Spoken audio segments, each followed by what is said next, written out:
Khan of Khans, Abdul रहीम खान खाना, एक soldier, एक पोइट। आदाब, मैं हूँ आपके साथ अमीना माजिद। इस वक्त मैं मौजूद हूँ दिल्ली के अब्दुल रहीम खान खाना में। ये वो जगह है जो 1598 में बनाई गई थी और कहा जाता है कि मुग़ल एरा की पहली वो जगह है जो किसी महिला के लिए बनाई गई थी। ये जगह निज़ामुद्दीन और हुमायूं टॉम के बीचों बीच मौजूद है। तो चलिए आज हम साकिब सलीम बताएंगे इस जगह के इतिहास के बारे में। तो लेकर चलते हैं आपको अब्दुल रहीम खान खाना में। सर, सबसे पहले मैं आपसे जानना चाहूँगी कि कौन थे अब्दुल रहीम? अब्दुल रहीम खान खाना बादशाह अकबर के ज़माने में एक तरीके से, जैसे अब मिनिस्टर होते हैं, उनके मिनिस्टर, उनके सिपहसालार यानी कि उनके एक आर्मी ऑफिसर, उनके सलाहकार यानी कि उनके एडवाइज़र और इन सारी पोस्ट्स पर थे। बाद में जहांगीर के दौर में भी। असल में अगर देखा जाए तो वो बैरम ख़ान के लड़के थे, साहबजादे थे। बैरम ख़ान वो इंसान हैं जिन लोगों ने हिस्ट्री थोड़ी बहुत पढ़ी है, फ़िल्मों में भी आपने देखा होगा कि हुमायूं के बाद जिसने एक तरीके से मतलब अपब्रिंगिंग करी है बादशाह अकबर की, तो वो बैरम ख़ान थे। बाद में उनका कत्ल हुआ गुजरात के प्रोविंस में, प्रोविंस जो गुजरात का होता था वहाँ पर उनका कत्ल हुआ और उसके बाद अब्दुल रहीम उनकी जगह आए एक तरीके से। फिर उन्हें अकबर ने ही उनकी अपब्रिंगिंग खुद करी और वो बहुत सारे डिफरेंट टाइज से, मतलब शादियों के टाइज से मुग़ल सल्तनत मतलब बादशाहों से जुड़े हुए थे। तो ये उनका रोल था, मतलब वो मनसबदार होते थे उस ज़माने में। उससे ही ये डिसाइड होता था कि आपकी पोजीशन क्या है। तो वो one of the topmost ही थे। खाने खाना का मतलब यही है, जो वर्ड का भी मतलब है कि आप lord of the lords, Khan of Khans. हाँ, खान ऑफ खान्स, तो लॉर्ड ऑफ द लॉर्ड्स। तो ये उनके नाम का मतलब भी, उन्हें ये टाइटल दिया गया है। तो अब्दुल रहीम तो उनका नाम था। तो ये उनका एक छोटा सा बेसिक इंट्रोडक्शन है। जैसे ये 1598 में बना था और कहा जाता है कि उन्होंने अपनी बेगम के लिए बनवाया था, महाबानो के लिए। तो ये कहा जाता है कि सबसे पहला मुग़ल एरा का अगर बोला जाए तो सबसे पहला टॉम है जो किसी महिला के लिए बनवाया गया था। हाँ, मतलब कम से कम जो सर्वाइविंग हैं, जिनके हमारे पास मतलब रेमिनेंट्स हैं, उसमें तो ये पक्का हम कह सकते हैं। और वैसे भी मुग़ल दौर की वो शुरुआत है। अगर आप खुद देखें तो शुरुआत क्या है, मुग़ल दौर की शुरुआत हिंदुस्तान में होती है लगभग हुमायूं की डेथ के साथ। तो हुमायूं का मकबरा पहली ही बिल्डिंग आपको माननी पड़ेगी। तो उसके बाद ये बहुत ही कम टाइम है, उसके अंदर ही आपने एक मतलब आप पहली ये जगह देख रहे हैं जो कि एक मतलब महिला के लिए बन रही है। और उसके बाद अगर आप इस पर गौर करें तो आप ये गौर करें कि बराबर में ही आपके हुमायूं का मकबरा भी मौजूद है।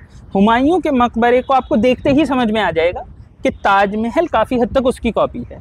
और हुमायूं का मकबरा और ये मकबरा लगभग एक जैसे दिखते हैं और दोनों ही पर्शियन इन्फ्लुएंस बहुत है इन पर, इन बिल्डिंग्स पर। एक तरीके से इंडिया के जो बिल्डिंग्स हैं जिन पर पर्शियन इन्फ्लुएंस है, ये उसकी शुरुआत है और इसी के तर्ज पर बाद में ताजमहल भी बनता हुआ दिखाई देगा।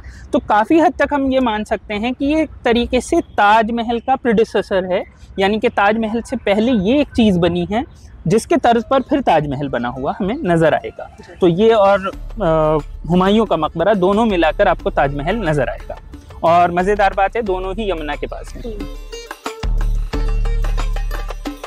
तो जैसे हिंदुस्तानी कल्चर पे इनकी छाप मानी जाती है, तो उसके बारे में आप हमें कुछ बताइए। जी देखिए, असल में अब्दुल रहीम खान खाना, जैसा कि मैंने कहा, वो एक एडवाइज़र हैं। वो सिर्फ आर्मी मैन नहीं है, वो सिर्फ एक मिनिस्टर नहीं है, मनसबदार जागीरदार नहीं है। उनकी एक और रोल ये भी है कि वो एक स्कॉलर हैं। 6 अलग अलग ज़बान उन्हें आती थी। उन्हें पोर्चुगीज़ आती थी, उन्हें टर्किश आती थी, उन्हें संस्कृत आती थी, उन्हें इंडिया की जो लैंग्वेज, जो ब्रज भाषा और खड़ी बोली है, इसके भी वो मास्टर थे। पर्शियन उन्हें आती ही थी, अरेबिक उन्हें आती थी। तो कुल मिला के वो एक बहुत ही मतलब काबिल इंसान थे और पढ़े लिखे इंसान थे। तो जब हम बात करते हैं, आपने हमेशा सुना होगा, हम बात करते हैं कि अकबर हिंदुस्तान के सिंक्रेटिक कल्चर की शुरुआत कर रहे हैं, जहाँ पर हिंदू, मुस्लिम और बाकी तरह की जो सिविलाइजेशंस हैं वो मिक्स हो रही हैं। तो उसकी जो नींव है वो कहीं ना कहीं अब्दुल रहीम ने ही रखी है। जैसा कि जब हम स्कूल जाते हैं, ख़ास तौर पे जहाँ पर हिंदी पढ़ाई जाती है, तो वहाँ रहीम के दोहे अलग से चैप्टर्स होते हैं, अलग अलग क्लास में होते हैं, 9th में, 10th में, 8th में। रहीमन धागा प्रेम का मत तोड़ो चटकाए, मशहूर दोहे हैं इनके।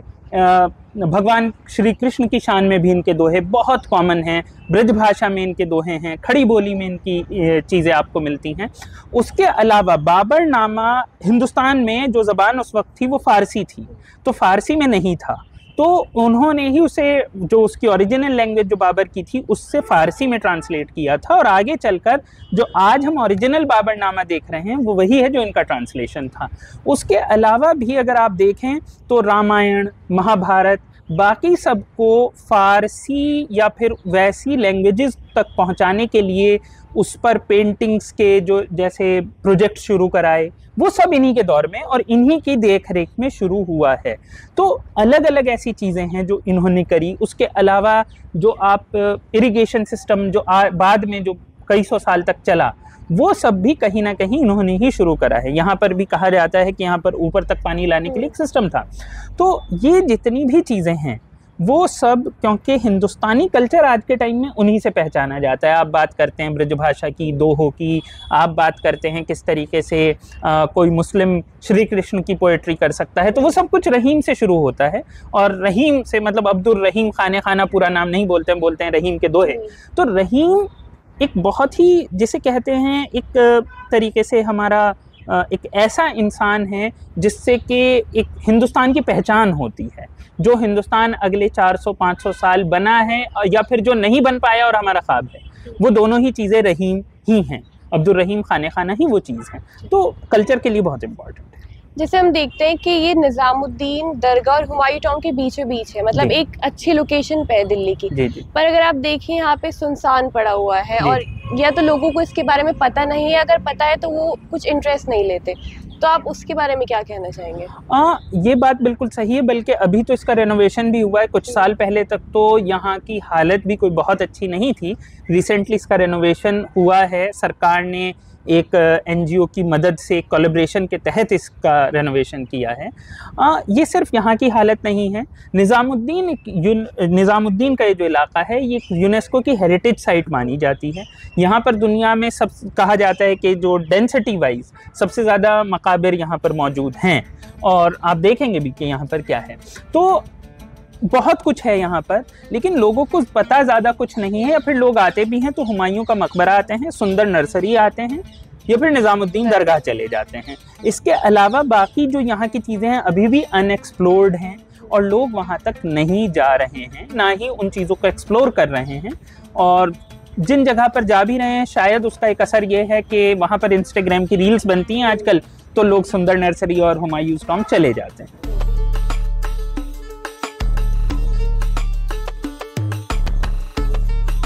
सर, जैसे अभी हमने रेनोवेशन की बात की और यहाँ हम पूरा देख रहे हैं, बहुत अच्छे से साफ़ सुथरी जगह है, तो आप इसके थोड़ा आर्किटेक्चर के बारे में बताइए। आर्किटेक्चर की जहाँ तक बात की जाती है, जैसा कि मैं मतलब यहाँ पर आपको साफ दिख भी रहा है, ये जगह मतलब पर्शियन आर्किटेक्चर की शुरुआत है हिंदुस्तान के अंदर। क्योंकि हुमायूं के बाद से मुग़ल बादशाहों पर पर्शिया का यानी कि ईरान का थोड़ा इन्फ्लुएंस शुरू हो चुका था। तो इस जगह पर आप देखें बहुत ही क्लियर जो इसके जो आपको मेहराब हैं, जो इसकी इंस्क्रिप्शंस हैं, वो पर्शियन स्टाइल लेती हुई नज़र आएंगी। रेड सैंडस्टोन बिल्डिंग है, इसका में जो उसका इस्तेमाल है वो है। और रेड सैंडस्टोन की बिल्डिंग की एक तरीके से मुग़लों के लिए तो ये शुरुआत की ही चीज़ है ओवरऑल ही, तो ये शुरुआत है। और मज़ेदार चीज़ ये है, अगर मैं एक चीज़ बताना चाहूँ कि 17th सेंचुरी में इसका एक तरीके से प्लंडर हुआ है। तो इसकी जो ख़राब हालत हुई वो इस वजह से हुई क्योंकि इसके पत्थर उखाड़ लिए गए थे, और वो सफदरजंग जो आपको मकबरा दिखाई देता है उसको बनाने में इस्तेमाल कुछ हुए हैं, तो जो कि एक मतलब एक इम्पॉर्टेंट फैक्टर था। तो जिस वजह से ये सारी चीज़ें हुई, मतलब बहुत सी बिल्डिंग्स को उस दौर में, मतलब ये एक तरीके से आप समझ लीजिए कि डाउनफॉल है मुग़ल एम्पायर का, तो उस टाइम पर यही शुरुआत है और यही पत्थर उसकी एंड भी हैं। तो ये तो एक चीज़ है, लेकिन ओवरऑल यहाँ पर बहुत सी चीज़ें हैं जो अब हमें नहीं दिखाई दे रही हैं आर्किटेक्चर के तौर पर। जैसे कि यहाँ पर ये आपको इरिगेशन सिस्टम था, तो यहाँ पर पानी ऊपर तक आता था, and this was some kind of good architecture के आपका, क्योंकि यमुना यहाँ से काफ़ी नीचे है, वहाँ से यहाँ तक पानी उठाना और उस पानी से यहाँ पर फाउंटेन्स यानी कि फव्वारे चलना। तो ये एक ऐसी चीज़ थी जो कि मतलब काफ़ी हद तक, जो कि बाद में अगर आप देखें तो मार्क है मुग़ल आर्किटेक्चर का। हर जगह आप ऐसे फाउंटेन्स उनके देखेंगे, आप कहीं भी चले जाइए, आप लाल किला जाइए दिल्ली का, आप लाल किला जाइए, आप आगरा जाइए, आप हर जगह जाइए, उनकी बिल्डिंग्स में ये वाला जो सिस्टम है वो उसके बाद लगातार दिखाई देगा। और जो पर्शियन आर्किटेक्चर जिस चीज़ को यहाँ पर फॉलो किया गया है, वही बाद में उसका एक और भी बेहतर नमूना आपको आगरा में ताजमहल में दिखाई देना शुरू हो जाता है।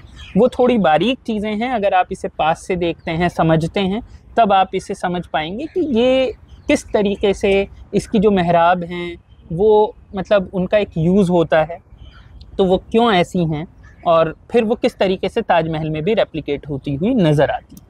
तो जैसे हम देखते हैं अब्दुल रहीम इतना बड़ा नाम है, जिनके दोहे कितने मशहूर हैं, पर अगर इस जगह की बात करें तो इतनी मेन जगह पे होकर भी इतना मशहूर क्यों नहीं है? ये फिर इसे प्रमोट नहीं करा गया? जी देखिए, एक तो ये भी है कि कहीं ना कहीं हमारे यहाँ हिंदुस्तान में ख़ास तौर पर अपनी हेरिटेज बिल्डिंग्स को लेकर एक काफ़ी उदासीनता है, मतलब ज़्यादा लोग ध्यान नहीं देते हैं। लेकिन अगर हम उसी तरफ ये देखें कि ये इतनी सेंट्रल लोकेशन पर है, पास में हुमायूंस टॉम्ब है, जिसमें कि बस भीड़ आप देखते हैं कितनी भीड़ रहती है, और सामने इधर सड़क के इस पार आपको निज़ामुद्दीन औलिया की दरगाह है, वहाँ पर भी भीड़ रहती है। और यहाँ पर अगर आप आते हैं तो यहाँ पर ऐसा होता है कई बार तो के अंदर कोई भी नहीं होता है, वरना एक आदमी दो आदमी, इससे ज़्यादा लोग यहाँ नहीं होते हैं। तो ये काफ़ी अजीब सी बात है कि काफ़ी इतना खाली क्यों है ये जगह, जबकि अगर देखा जाए तो हुमायूं की लिखी हुई चीज़ें तो कोई नहीं पढ़ रहा है, यहाँ तक कि निज़ामुद्दीन औलिया की चीज़ें भी लोगों की टेक्स्ट बुक में नहीं।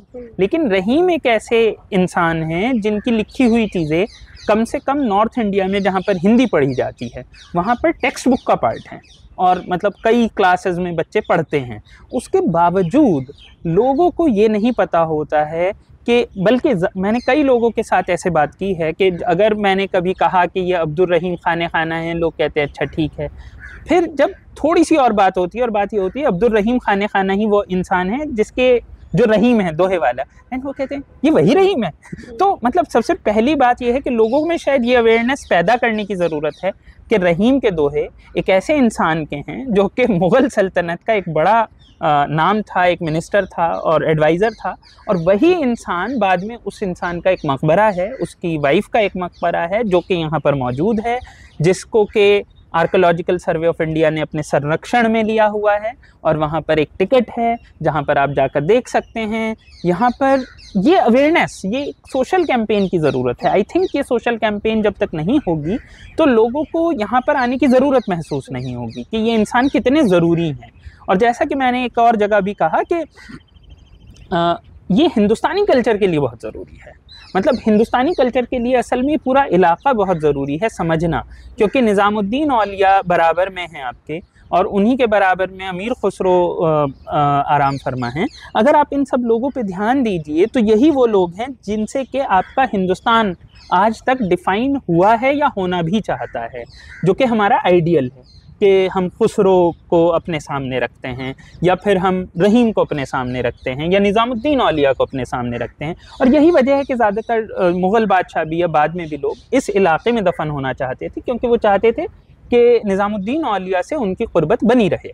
लेकिन आज के दौर में हम देखते हैं कि ये जगह, एक तो अगर आप निज़ामुद्दीन की गलियों में निकल जाएं तो गंदगी बहुत है, कोई आना नहीं चाहता है, भीड़ भाड़ बहुत है। लेकिन ये जगह फिर भी, अगर हम इस मकबरे की बात करें तो ये जगह तो काफ़ी मतलब इजीली एक्सेसिबल है, लेकिन उसके बावजूद लोग यहाँ तक नहीं आ रहे हैं। आई थिंक एक सोशल मीडिया कैंपेन की ज़रूरत है।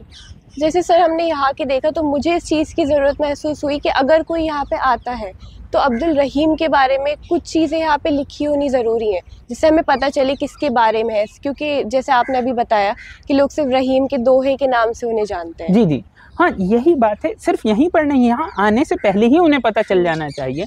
बाहर कुछ हो, थोड़ा ज़्यादा हो, थोड़ा बहुत है, नीचे कुछ आप देखें कुछ पत्थरों पर लिखे हुए हैं दोहे, तो ये अंदाज़ा होता है, लेकिन उसमें भी ये क्लैरिटी नहीं है।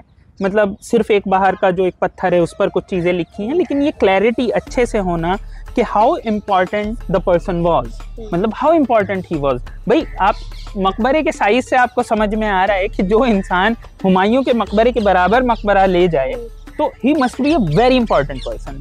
उसके बाद वो आदमी किस तरीके से इंडिया के कल्चर को जो मतलब मुगल, तब तक तो मुगल बाहर से ही आए थे अगर आप देखें तो, लेकिन बाद के मुगल हिंदुस्तान में भले ही पैदा हुए हैं। तो उस चीज़ के तौर पर अगर हम देखें तो मुगलों के साथ एक तरीके से जो इंडिया का कनेक्शन है वो रहीम से शुरू होता है। और आई थिंक ये बताना भी ज़रूरी है, और इसलिए इस जगह का प्रमोट होना बहुत ज़रूरी है। जगह प्रमोट होगी तो इंसान की बातें, कहानियाँ, किस्से, राइटिंग सब कुछ प्रमोट होगा।